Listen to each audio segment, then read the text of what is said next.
Aujourd'hui, je vous donne mes 7 trucs pour courir dehors en hiver.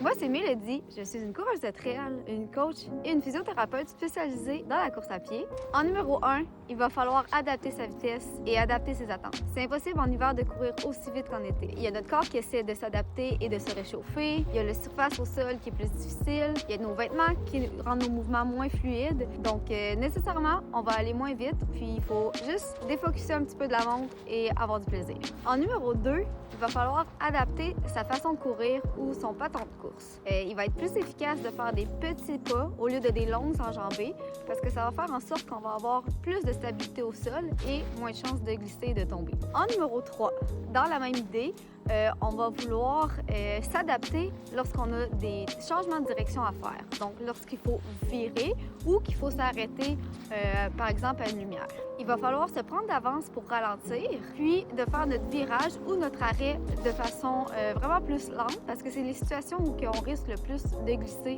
et de tomber. En numéro 4, il va falloir adapter sa stratégie de nutrition et d'hydratation. Souvent, avec le froid, nos aliments peuvent geler. Nos bouteilles peuvent geler aussi au niveau du bouchon.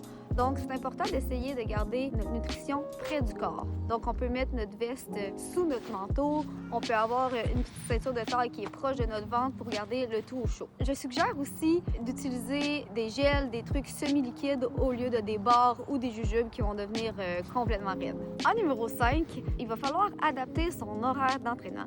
Donc, en hiver, les journées sont moins longues. Il fait noir plus longtemps dans la journée. Donc, il va falloir adapter ses horaires. Si possible, par exemple, essayer de déplacer notre course sur notre heure de dîner ou de déplacer notre journée de travail pour terminer plus tôt, pour pouvoir aller courir un peu plus tôt. Il ne faut pas s'attendre à avoir les mêmes horaires qu'en été et de pouvoir aller faire notre course à 8 heures le soir quand la journée est terminée. En numéro 6, il va falloir choisir les bons lieux pour aller courir. On ne peut pas se fier au même endroit qu'on va en été. Nos sentiers préférés, les pistes cyclables, sont parfois pas déneigés en hiver. Il est préférable de faire un petit repérage de ce qui est disponible alentour de chez soi, quelles routes sont les mieux déneigées, quels sentiers sont entretenus même en hiver, et de faire des petits déplacements pour aller à ces endroits-là qui sont le mieux pour nous. En numéro 7, le fameux truc de comment s'habiller. On entend beaucoup le truc d'avoir plusieurs couches, d'utiliser des souliers en Gore-Tex, mais moi aujourd'hui, le truc que je veux prioriser de vous dire, c'est d'avoir des vêtements adaptables. C'est-à-dire que tu vas pouvoir changer selon la température de ton corps si tu as plus chaud ou plus froid. Donc, d'avoir des bandeaux que tu peux monter ou descendre, d'avoir un capuchon que tu peux mettre ou enlever, des mitaines qui peuvent être rétractables. Donc, tous des éléments que tu peux changer au courant de ta course pour pas avoir trop chaud ni trop froid.